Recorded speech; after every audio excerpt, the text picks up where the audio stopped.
Hello, how are you? Um, we're close to the end of this semester.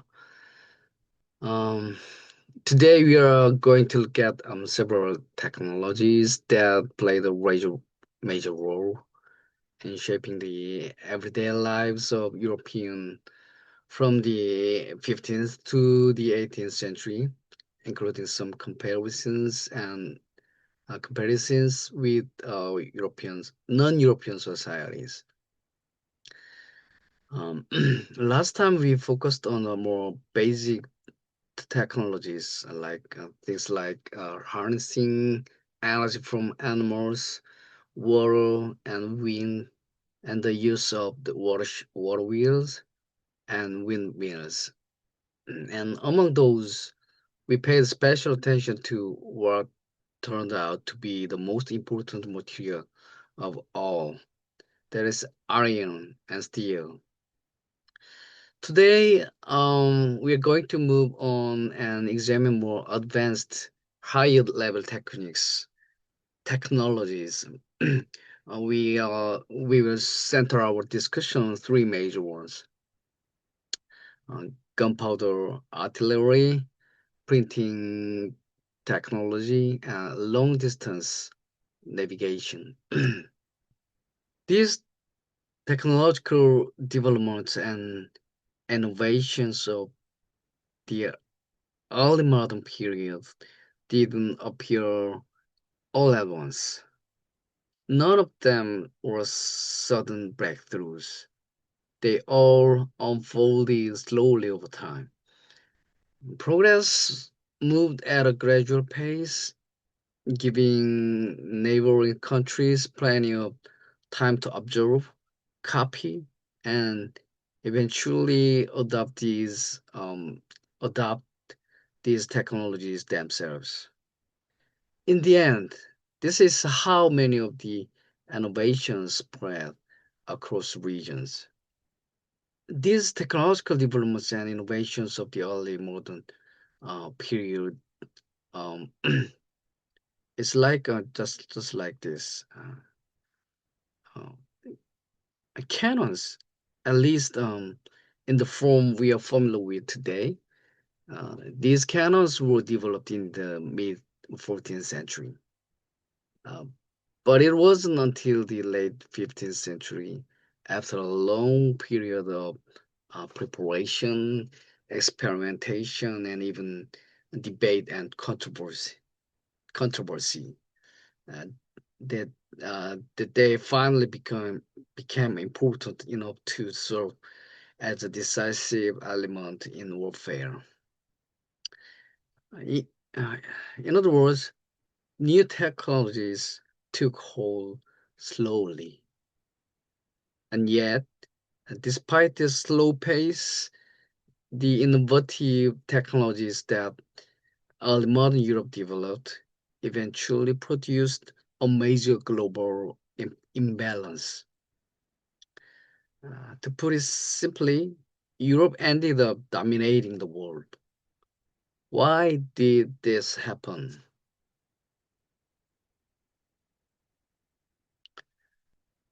Mm. This image illustrates exactly the period we are just talking about. When cannons began to play a major role in warfare, this is the moment. And what you see here is Charles uh, the Eighth, or in English, Charles. Uh, he was uh, he is a French, so let me pronounce it as a French. Charles the Fifth of France, bringing cannons with him on his Italian campaign and using them to attack a fortress. Unlike the medieval um, the catapults, these are large, heavy cannons aimed directly at the walls, blasting them with gunfire. So, just a second, please. Yeah.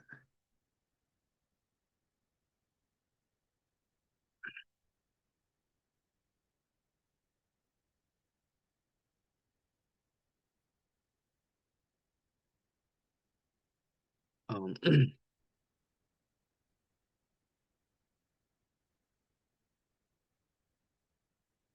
gunpowder was first developed in ninth century China, by mixing saltpeter, sulfur, and charcoal. By the 11th century, it seems to have been applied to early form of firearms. The earliest officially dated document we have is from 1356, the mid 14th century, but there's a virtually no disagreement about the basic point. Gunpowder originated in China and then spread to other regions. In Europe, the earliest official record appears in the early 14th century in Flanders, and by the mid 14th century, the French army shocked everyone by using gunpowder weapons as a decisive force in battle. By the 15th century, cannon firepower increased and their design improved. Still, cannons were not used universally. Sorry, in every battle, medieval siege engines like trebuchets were still common, while cannons continued to develop and and spread.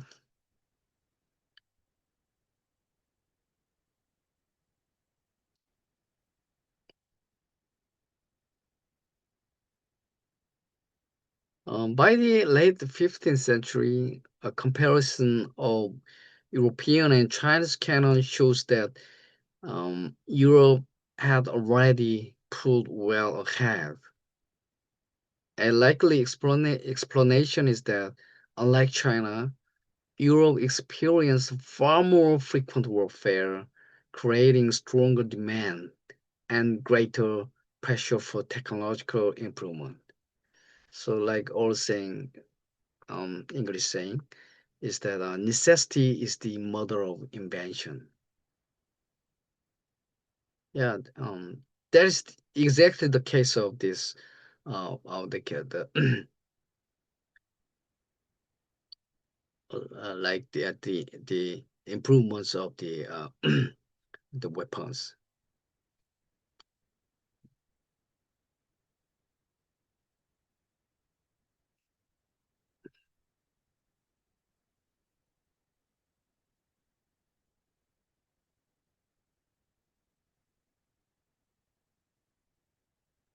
Yeah. So, um, as cannons grew larger and were eventually made mobile by using horses to pull them, and as iron cannonballs like this, iron cannonballs became standard, the traditional medieval stone fortifications began to lose their effectiveness. To respond to this new threat, defensive architecture changed. Walls became thicker and lower, and engineers increasingly relied on earthworks to absorb the impact. This shift also created the need for defensive artillery cannons designed not for attacking, but for protecting fortresses itself. Warfare began to change as well. Instead of aiming primarily to capture cities, military strategies shifted toward destroying the enemy's forces outright. This new understanding of warfare became increasingly clear during the Napoleonic Wars. Yeah, so now things are changing, and mounting cannons on ships was also a slow and uneven process, but eventually it became standard practice. In the late 14th century, about 40 large Castilian, you know what it is, where Castilian is, right? Castilian, yeah, let me call it just Spain. Spain ships were armed with cannons, and they succeeded in sinking English vessels off La Rochelle on the French coast. So before long, English ships also began installing cannons of their own.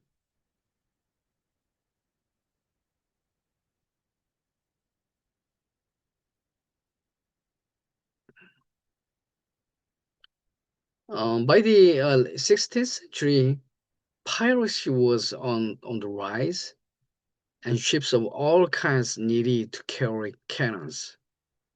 At this point, the distinction between warships and merchant ships basically disappeared. Arming every vessel with cannons became the norm. Naturally, this meant that every ship now required trained artillerymen. So in the 16th and 17th centuries, the common standard was about one cannon per 10 tons. So a 300-ton ship would typically carry around 24 cannons. English ships in particular tended to carry more sailors and more guns than their rivals. For a long period in the 15th century, larger ships held the advantage simply because they could mount larger caliber cannons. But once smaller ships began carrying the same kinds of cannons, the advantage shifted. Greater mobility now became more important than sheer size. Yeah, mobility is was became more important than the size of the ships. As a result, in the 16th and 17th centuries, the smaller ships of England and Netherlands proved to be more successful in naval battles.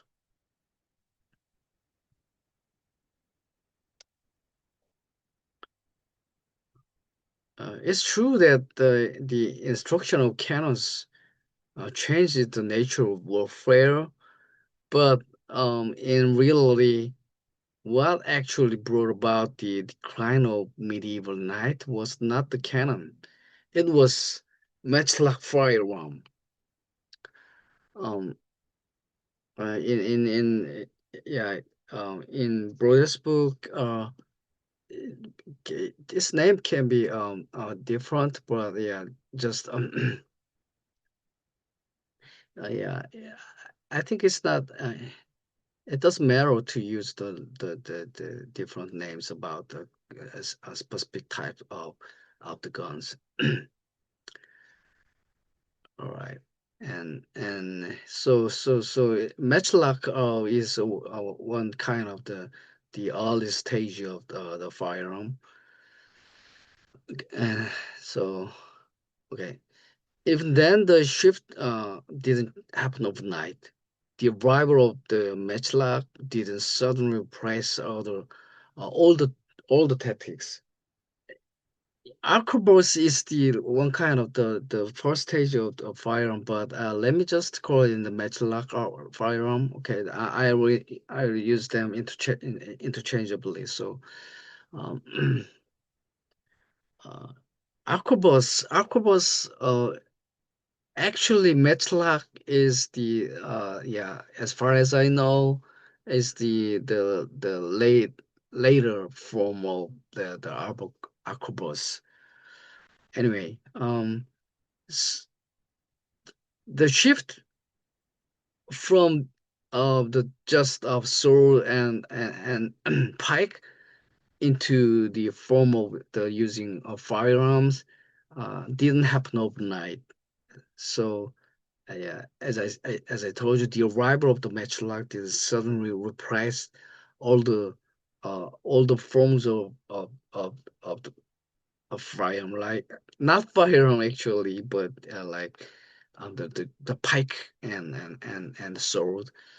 And soldiers armed with pikes, let me call them a pikemen, didn't disappear immediately. Their numbers slowly decreased over time, but but they continued to play an important role in battles.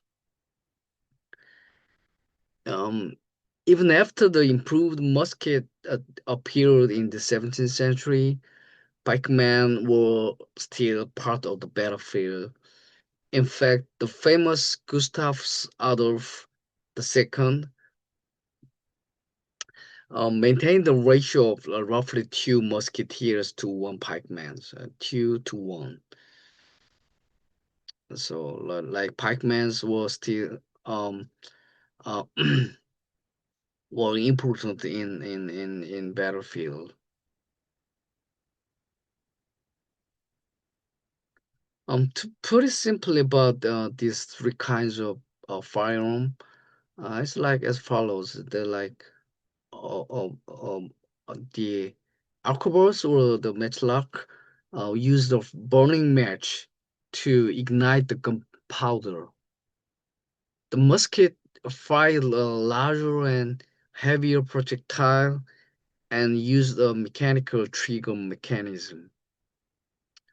But the third, the rifle, improved on both by adding grooves, which is called rifling, inside the barrels, which made the bullet spin as it traveled slow, allowing it to shoot much farther and much faster.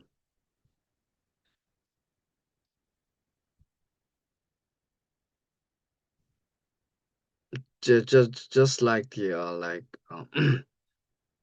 like the baseball. Yeah, we just when you spin spin the ball more rapidly, it travel the like farther and much faster.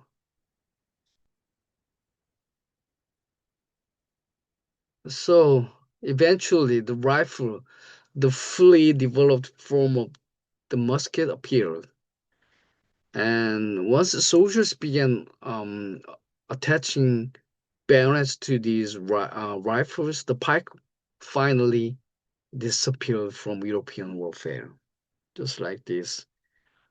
And by the late 17th century, every European infantryman carried a rifle with a bayonet, like this, just like this. And so from the introduction of firearms to the disappearance of the pike, the transition took about just 2 centuries. But it was anything but a quick change. Actually, it was not a quick, fast changes. It's quite slow, slowly um developed changes.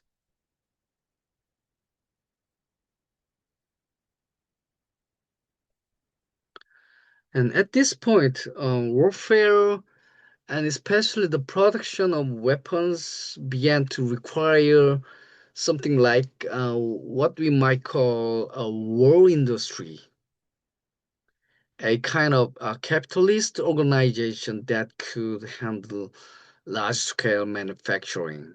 This brought about major changes. Before the Industrial Revolution, most European arsenals were essentially craft workshops, and it was in these workshops that military metallurgy took place. But once iron cannons replaced copper and bronze, costs went down, and mass production became possible. Even so, a single cannons were extremely expensive to move and maintain. In fact, it's said that transporting just one cannon could require um, 90 horses. Wow. And this likely included not only the cannon crew, but also relay horses and ammunition transport and the rest of the support require equipment. Um, by comparison, as I showed previously, uh, today something like a modern SUV could probably handle the job on its own. For example, like the Korean brand of SUV yeah, is Sorento has about 280 horsepower. So it is possible to move this kind of Karens just by using just one SUV. That's interesting, right? All right. Um, so um, uh, this kind of development has some kind of contribution to the world history aspect by the generalization of these cannons and gun firearms, especially the students or the people who learned about these like cannons and the firearms, or that so like make got some license about this making cannons and firearms. Yeah, the demand of such people um were high. But in reality, there were many people in this field, so it's not too difficult to hire some people who have knowledge about this and who have like who have trained in this field. So, um, given this fact, many European countries not in condition of imbalance, but yeah, they could hire um, some people who can do this job regardless of their nationality. So considering this fact, yeah, the broader argues about them like there's actually um, this make this made all the European countries like in a condition who have of the like military powers. But the problem is was because of this development about the using firearms and the cannons and its cost was too high, and it enables some industries or some the entrepreneurs uh yeah made them make more money, and they need more money to do this. So yeah, the actual knowledge about making cannons and firearms, this was not too difficult to get, but actually they're really about their situations about money and financial situations were different. So comparing the Europe and non-European nations, um, like the economic difference or the financial power were different, and it made the situation just like this not balanced situation. So this is the main the crucial question about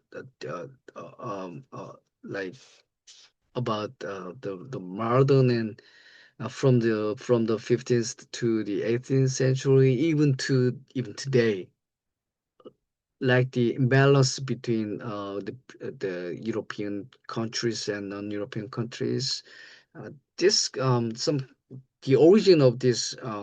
imbalance was originated from this one. And so uh, the difference between the like warfare technology, the technologies about cannons and firearms like is normalized. So the main difference is not that, not about the gun, the making cannons or the firearms. All right, so